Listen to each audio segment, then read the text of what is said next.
ଶୁଆ। ଆମେ ଶୁଆ ବିଷୟରେ ଅତି ସୁନ୍ଦର ଭାବରେ ଆଜି ଇଂଲିଶ ଟୁ ଓଡ଼ିଆ କିଛି ଷ୍ଟୋରି ପଢ଼ିବା, ଯାହା ନୂଆ ନୂଆ ଇଂଲିଶ ୱାର୍ଡ କେମିତି ତାକୁ ଓଡ଼ିଆରେ ଉଚ୍ଚାରଣ କରିପାରିବା, ବିଭିନ୍ନ ପ୍ରକାର ଆଜି ନୂଆ ନୂଆ ବିଷୟରେ ୱାର୍ଡ ବିଷୟରେ ଆମେ ପଢ଼ିବା। ତାହା ହେଉଛି ଦ ପ୍ୟାରୋଟ୍। ଚାଲନ୍ତୁ ଷ୍ଟାର୍ଟ କରିବା। ଦ ପ୍ୟାରୋଟ୍ ଇଜ୍ ଆନ୍ attractive bird. It is found in hot countries. It can speak like humans. It imitates human voice and speaks accurately. Parrots are usually green colored. The parrot is an attractive bird. Bird means ପକ୍ଷୀ, parrot means ଶୁଆ, attractive means ସୁନ୍ଦର ମାନେ ଆକର୍ଷିତ କରିବା। ଶୁଆ ଏମିତି ଗୋଟେ ଜିନିଷ ମାନେ ସମସ୍ତଙ୍କର ମନ ମୋହି ନିଏ, ଆଟ୍ରାକ୍ଟିଭ କରିଦିଏ। ଆଟ୍ରାକ୍ଟିଭ ସୁନ୍ଦରତା ଆଉ ଆକର୍ଷଣ, ସମସ୍ତେ ଦେଖିଲା ମାତ୍ରେ ସମସ୍ତେ ସୁନ୍ଦର ଭାବନ୍ତି, ବହୁତ ବଢ଼ିଆ କୁହନ୍ତି। It is found it hot countries. ଏହା କେଉଁଠାରେ ଅଧିକ ମିଳିଥାଏ? ଯେଉଁଠି ବହୁତ ଗରମ ହୋଇଥାଏ ସେଠି ମିଳିଥାଏ। ବହୁତ ଗରମ ଯେଉଁଠି ହୋଇଥାଏ ସେଠି ମିଳିଥାଏ। ଫାଉଣ୍ଡ ମାନେ ମିଳିବା। Hot means hot countries means ଗରମ ଦେଶ ବା ଗ୍ରୀଷ୍ମ ଦେଶ। ଇଟ୍ କ୍ୟାନ୍ ସ୍ପିକ୍ ଲାଇକ୍ ହ୍ୟୁମାନ୍ସ ମାନେ ମନୁଷ୍ୟ ଭଳି ସେ ମଧ୍ୟ କଥା କହିପାରେ। ମନୁଷ୍ୟ ଯେମିତି କହିବ ଶୁଆ ମଧ୍ୟ ସେମିତି କହିପାରିବ। ଇଟ୍ ଇମିଟେଟ୍ସ ହ୍ୟୁମାନ୍ ଭଏସ୍ ଆଣ୍ଡ ସ୍ପିକ୍ ଆକ୍ୟୁରେଟଲି। ସେ ମନୁଷ୍ୟର ସ୍ୱର ଅନୁକରଣ କରି ନିର୍ଭୁଲ ଭାବରେ କହିପାରିବ। ଇମିଟେଟ୍ସ ମିନ୍ସ ଅନୁକରଣ କରିବା, ହ୍ୟୁମାନ୍ ମିନ୍ସ ମଣିଷ, ଭଏସ୍ ମିନ୍ସ ସ୍ୱର, ହ୍ୟୁମାନ୍ ଭଏସ୍ ମିନ୍ସ ମଣିଷ ସ୍ୱର, ଆଣ୍ଡ ସ୍ପିକ୍ ମାନେ କହିବା, ଏକୁରେଟଲି ନିର୍ଭୁଲ ଭାବରେ। ମଣିଷ ଯେମିତି କହୁଛି ସେମିତି ଶୁଆଟି ଅନୁକରଣ କରି ସେମିତି ମଣିଷ ସ୍ୱର ଆକାରରେ କହୁଛି। Parrot are usually green coloured. ସବୁଜ ରଙ୍ଗର ଶୁଆ ହୋଇଥାଏ। ୟୁଜୁଆଲି ସଦାସର୍ବଦା ସବୁଜ ରଙ୍ଗର ହୋଇଥାଏ। ପ୍ୟାରୋଟ୍ ମିନ୍ସ ଶୁଆ, ଗ୍ରୀନ୍ କଲର୍ଡ ମିନ୍ସ ସବୁଜ ରଙ୍ଗର। They have a red breast, red beak which is finally bent. They have a red breast ଅର୍ଥାৎ ବେକରେ ନାଲି ଗାର ଅଛି। ରେଡ୍ ବିକ୍ ମିନ୍ସ ଥଣ୍ଟ, ନାଲି ଥଣ୍ଟ। which is finally bent ସୁନ୍ଦର ଭାବରେ ବଙ୍କା ହୋଇ ରହିଥାଏ। କୋଉଟା? ଥଣ୍ଟଟା ବହୁତ ସୁନ୍ଦର ଭାବରେ ବଙ୍କା। ବେଣ୍ଟ ମିନ୍ସ ବଙ୍କା, ଫେନାଇଲ୍ ମିନ୍ସ ସୁନ୍ଦର ଭାବରେ, ଫେନାଇଲ୍ ମିନ୍ସ ସୁନ୍ଦର ଭାବରେ। ଦେ ହ୍ୟାଭ୍ ସେମାନଙ୍କର, ଦେ ମାନେ ସେମାନେ, ଦେ ହ୍ୟାଭ୍ ସେମାନଙ୍କର ଏ ରେଡ୍ ବ୍ରେଷ୍ଟ ମିନ୍ସ ବେକ, red means red breast means ବେକରେ ନାଲି ଗାର, ରେଡ୍ ବିକ୍ ମିନ୍ସ ନାଲି ଥଣ୍ଟ। They have a red breast, red beak which is finally bent ସୁନ୍ଦର ଭାବରେ ନାଲି ଥଣ୍ଟଟି ବଙ୍କା ହୋଇ ରହିଥାଏ। Its feather look attractive. feather means ପର, look ଦେଖିବା, attractive ମାନେ ପର, ଶୁଆର ପରକୁ ଦେଖିବା ପାଇଁ ବହୁତ ଆକର୍ଷଣମୟ ଲାଗିଥାଏ। People keep them in cages and teach them to talk. People ମନୁଷ୍ୟମାନେ ପଞ୍ଜୁରୀରେ ଆଣିକିରି ରଖନ୍ତି। cages means ପଞ୍ଜୁରୀ, and teach them to talk ତାପରେ ସେମାନେ ନିଜ ଭଳି ଶିକ୍ଷା ଦେଇଥାନ୍ତି। କାହାକୁ? ଶୁଆକୁ, ପ୍ୟାରୋଟକୁ। କାହାକୁ? ଶୁଆକୁ।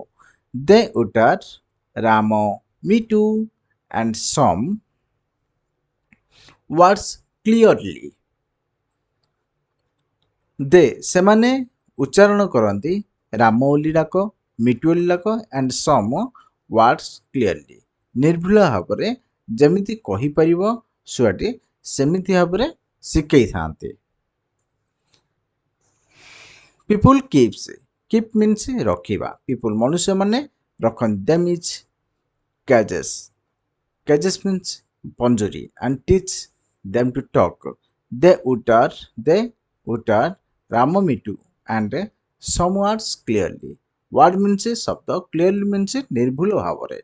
ନିର୍ଭୁଲ ଭାବରେ ସେମାନେ ଶିଖାନ୍ତି ଆଉ ସେମାନେ ମଧ୍ୟ ଉଚ୍ଚାରଣ କରନ୍ତି ଛୁଆମାନେ. It is a pleasure. It is a pleasure to watch a parrot eating fruit, calling out people by names. It is a pleasure to watch. To watch.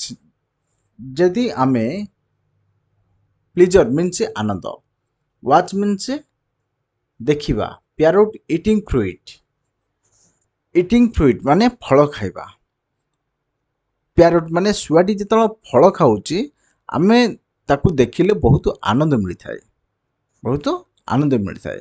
Calling out people Bai name, ସେ ନାମ ଧରି ମଧ୍ୟ ମନୁଷ୍ୟମାନଙ୍କୁ ଡାକିପାରେ, ମନୁଷ୍ୟମାନଙ୍କୁ ଡାକିପାରେ। ବାବୁ, ମିଟୁ, ରାମ, ଯେକୌଣସି ନାଁ ତାକୁ ଯୋଉଟା ଶିକ୍ଷା ଦିଆଯାଇଥିବ ସେ ଅନୁସାରେ ମନୁଷ୍ୟର ନାଁ ମଧ୍ୟ ଧରି ଡାକିପାରେ। A parrot is a house in is the symbol of God, goodness, peace and religious order. A parrot ଗୋଟିଏ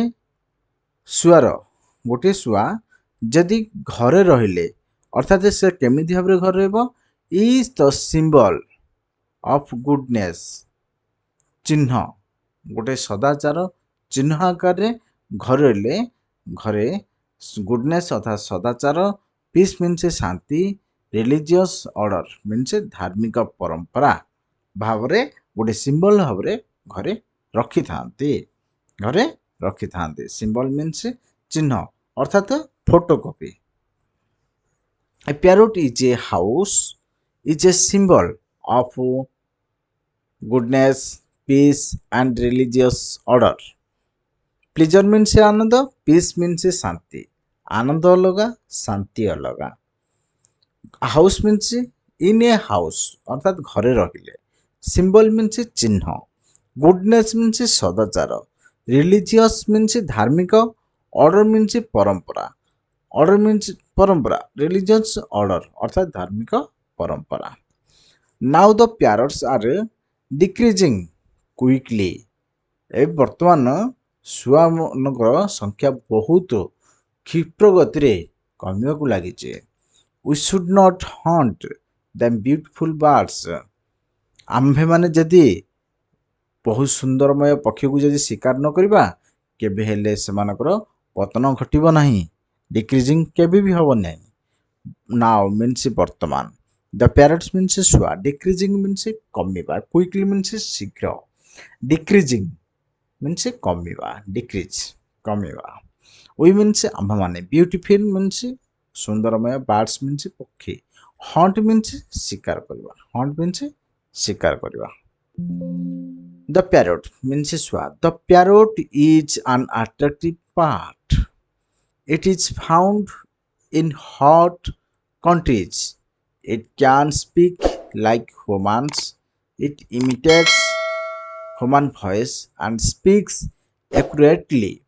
Parrots are usually green colored. They have a red breast, red beak, which is finally bent. Its feather looks attractive. People keep them in cages and teach them to talk. They utter Ram, Mitu, and somewhat clearly.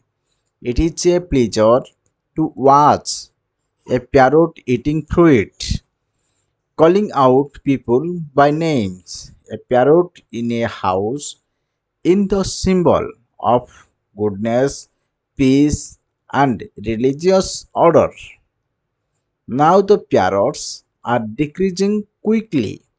We should not hunt these beautiful birds. Thanks for watching this video. Please like, subscribe, and share. Keep practicing. ଏମିତି ମଜାଦାର video ଦେଖିବାକୁ ହେଲେ ଆମ ଚ୍ୟାନେଲକୁ subscribe କରନ୍ତୁ, like କରନ୍ତୁ, share କରନ୍ତୁ। ନମସ୍କାର, ଜୟ ଜଗନ୍ନାଥ।